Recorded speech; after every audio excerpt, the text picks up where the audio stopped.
जरा स्पिनर्स की बात कर लेते हैं भारत के।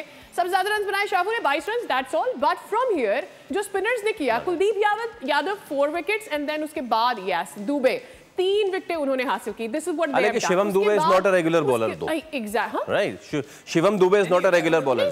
दुबे नहीं है, उन्होंने इस वजह से उससे बॉलिंग करवाई दिल के भाई हम तुम्हें आगे भी खिलाना चाहते हैं, तो अगर कहीं आगे जरूरत पड़ गई तो हम आपसे बॉलिंग करवा देते हैं, अभी तुम वीक टीम है, तुम जाओ बॉलिंग करो। या but also Dube had been occasionally वो बॉल करे, बट बात ये होती है कि अगर आपके ऊपर रिस्पांसिबिलिटी डाली गई है तो उस रिस्पांसिबिलिटी को आपने कितना टेक अप किया है। आप भरम चेक करें ना बॉस, आप भरम चेक करें। आपके पास जसप्रीत बुमराह और हार्दिक पांड्या दोनों हैं और कुलदीप भी फुल फॉर्म में, अक्षर पटेल भी है और उसके बाद फिर आप चक्रवर्ती भी है, यानी आपके पास 5 पक्के पूरे हो गए ना। फिर आपने कहा नहीं हम जरा अपनी डोमिनेंस मजीद आपको दिखाते हैं, हम अपने सेकंड लेग ऑफ बॉलर्स के भी आपसे आउट कराते हैं। और यार आपको शायद वो मैच भूल गया जिसमें विराट कोहली ने बोल्ड किया था। There was this match, you remember match recently? Exactly, वो तो ठीक है ना, वो तो सही है। When the team when any certain team कोई उसके पास बहुत ज्यादा कॉन्फिडेंस होता है, they shake you up with that and mentally भी इंडिया की टीम हमें हमेशा से सादिया आपने जो मैच समरी तो बता दी और भारत हंसते खेलते वो हो गया।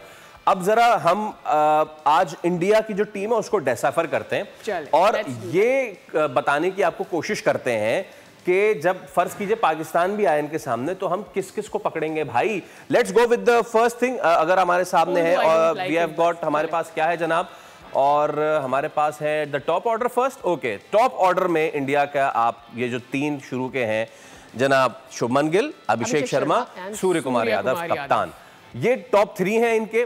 और इनके खिलाफ अब पता नहीं हम क्या ही स्ट्रेटेजी बनाएंगे।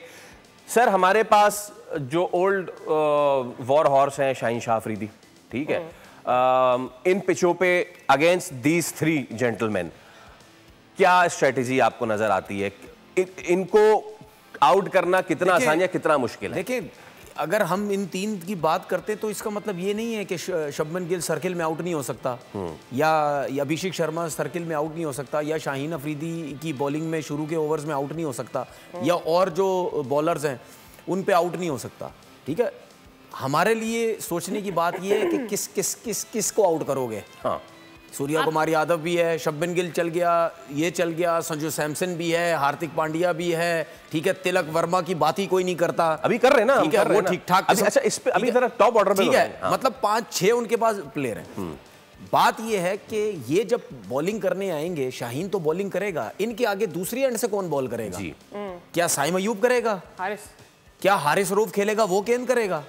या आप किसको खिलाएंगे, कौन गेंद करेगा? नवाज बॉल करेगा? कोई हम अभी तक कोई आइडिया नहीं है कि शाहीन की तरफ से कौन करेगा। क्यों? क्योंकि अगर आप ये सोचते हैं कि शुभमन गिल है सामने, देखें हम जो बात कर रहे हैं वो बिल्कुल जो हकीकत है वो कर रहे हैं। मैच के दौरान क्या होगा पता नहीं है, फिर आप भी मुझे शोएब अख्तर की तरह बोल देंगे कि यार आप तो ये कह रहे थे, मैं क्यों बोलूंगा? ठीक है, मुझे पता ना, मैं आपको जानता हूँ बहुत अच्छे तरीके से। नहीं, हम बोलेंगे पहले कैसे यार, ये बोलेगी, मैं नहीं बोलूंगा। ठीक है, मुझे बोलेंगे आप। हां ठीक है, आप बोले भाई, मैं नहीं बोलूंगा। तो आपको समझ नहीं आएगी कि शाहीन के अलावा किससे बॉलिंग करवाएं। क्यों? उसकी रीजन है क्यों। आप अगर शुभमन गिल से बॉल करवाते हैं साइम अयूब, आप बोलेंगे यार वो तो मतलब यानी वो जैसा खेलता है रन हो जाएंगे। बिल्कुल सही है। आप नवाज से गेंद कराते हैं, आप बोलेंगे उसके सामने अभिषेक शर्मा आ जाएगा। देखिए ये जितने भी प्लेयर्स हैं ना, बहुत क्लास किस्म का लेवल है इनका, ये हल्के नहीं है। बिल्कुल ठीक है। तो हमें इनके सामने पूरी प्लानिंग के साथ, स्पेशली ये जो 2-3 प्लेयर्स हैं, इनके सामने पूरी प्लानिंग के साथ सर्किल में ठीक है गेंद करनी पड़ेगी। सब्सक्राइब करें और बेल दबाएं ताकि कोई खबर रह न जाए।